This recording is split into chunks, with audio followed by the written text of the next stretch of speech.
இன்னைக்கு அம்மாவுடைய 8வது நினைவு நாள். இந்த நாள்ல நாங்க கழக தொண்டர்களோட வந்து அம்மாவிற்கு நினைவஞ்சலி செலுத்தினோம்.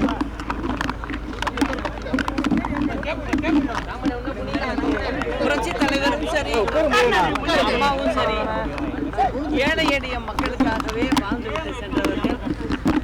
அவர் இன்று மறைந்தார் என்றாலும் தமிழ்நாட்டில் உள்ள எல்லா வீடுகளிலும் நிறைந்திருக்கிறார். எல்லாருடைய மனதிலும் வாழ்ந்து கொண்டுதான் இருக்கிறார். அதே போல இரு தலைவர்களும் இந்த இயக்கத்தின் வழியாக ஆட்சி பொறுப்பிற்கு வந்து ஏழை எளிய மக்களுக்காக நிறைய திட்டங்களை கொண்டு வந்து செய்தவர்கள். மக்களோடு மக்களாக இருந்து ஆட்சி நடத்தியவர்கள் புரட்சி தலைவரும் சரி, அம்மாவும் சரி. அவர் வழியிலே தான் நாங்களும் வரும் 26 தேர்தலில் அம்மாவுடைய ஆட்சியை கொண்டு வந்து மக்களுக்கு பல நல்ல திட்டங்களையும் கொடுப்போம் என்பதை இந்த அம்மாவின் நினைவு நாளில் சொல்லிக்கொள்கிறேன். அது மட்டும் இல்லை, திமுக என்ற தீய சக்தி அப்படின்னு எங்கள் இரு பெரும் தலைவர்களும் சொல்லியிருக்காங்க. அதுக்கு காரணம் வேற எதுவும் இல்லை, மக்களுக்கு சொல்றதை எதையுமே செய்யறதில்லை. அந்த ஒரு காரணத்தினால தான் அந்த இயக்கத்தை நாங்கள் அப்படி சொல்லிட்டோம், இப்பயும் சொல்லிக்கிட்டு இருக்கோம். இப்போ பார்த்தீங்கன்னா ஒரு 2-3 நாள் நான் வந்து விழுப்புரம் மாவட்டம் இங்கெல்லாம் போயிட்டு வந்தேன். மக்களுக்காக எதுவுமே இந்த அரசாங்கம் செய்யவில்லை. வாயால் பேசுகிறார்களே தவிர எந்தவித வேலையும் நடக்கவில்லை. இதுக்கு முக்கிய காரணம் என்னன்னாக்க, நீர்நிலைகளை எல்லாம் சரி செய்யவே இல்லை. சரி செய்யறதா சொல்லி டெண்டர்கள்லாம் விடப்படுது. அதில் வந்து பாதி பேர் செஞ்சதா சொல்லி கணக்கை கொடுத்துட்டு போயிடுறாங்க. பாதி பேர் வந்து டெண்டரை விடாமல் தடுத்து நிறுத்திடுறாங்க. போட்டியில் யாருக்கு போட்டி அப்படின்னு பார்த்தீங்கன்னா, திமுக காரர்களுக்கு இடையே உள்ள போட்டியில் அதையும் நிறுத்திடுறாங்க. இதனால இன்னைக்கு யார் பாதிக்கப்படுறாங்க? பொதுமக்கள், அதுவும் குறிப்பாக ஏழை எளிய மக்கள் பாதிக்கப்படுறாங்க.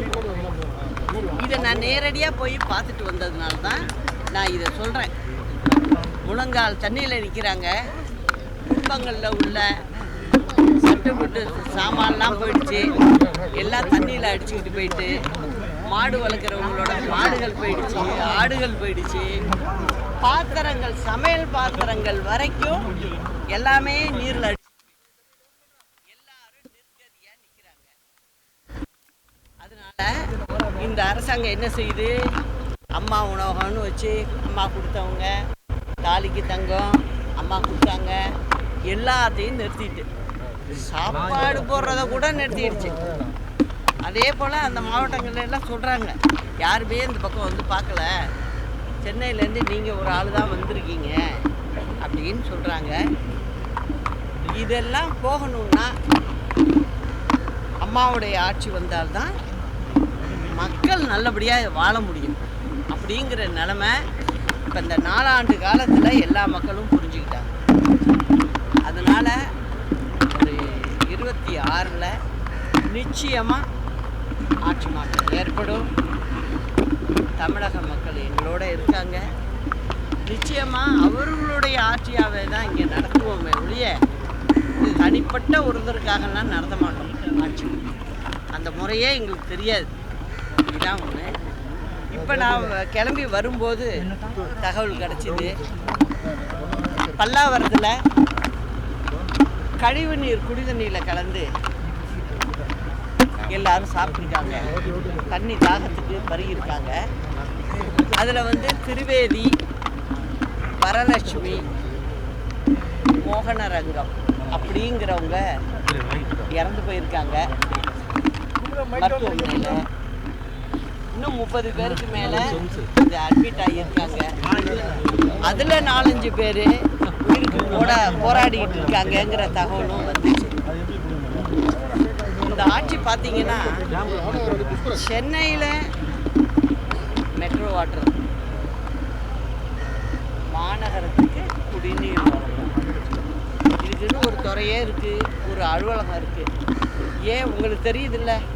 தண்ணி வந்து கலந்து கழிவு நீரோடு வருதுன்னு தெரியுதில்ல? உடனடியாக நீங்கள் என்ன செஞ்சுருக்கணும்?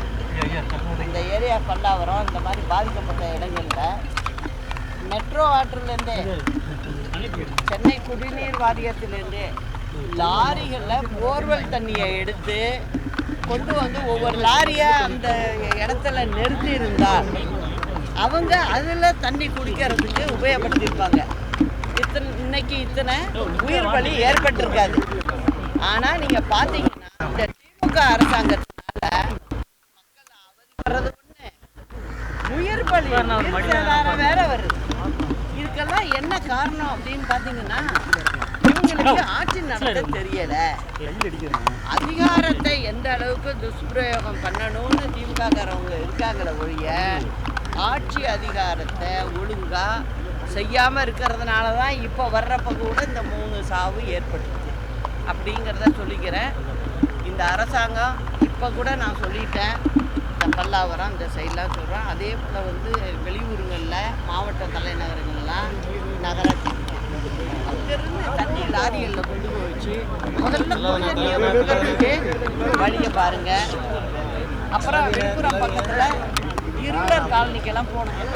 அங்கே அவங்க படித்த சர்டிஃபிகேட்டு, முக்கிய தஸ்தாவேஜுகள்லாம் வந்து தண்ணியோட போயிருக்கு, கொஞ்சம் நினைஞ்சு போயிடுச்சு.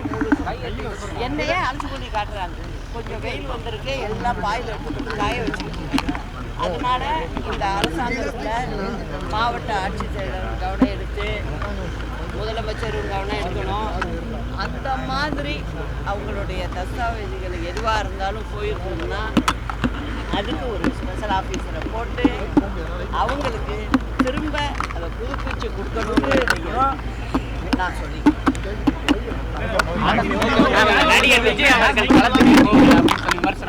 அதனால தானேப்பா 26ல் எங்கள் ஆட்சி வருதுன்னு சொல்கிறேன். அதை பாருங்க.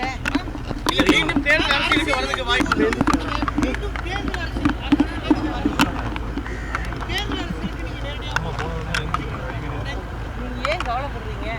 ஆட்சியே அம்மாவோட வச்சுதான். நான் தான் பார்த்துட்டே இருக்கேன்.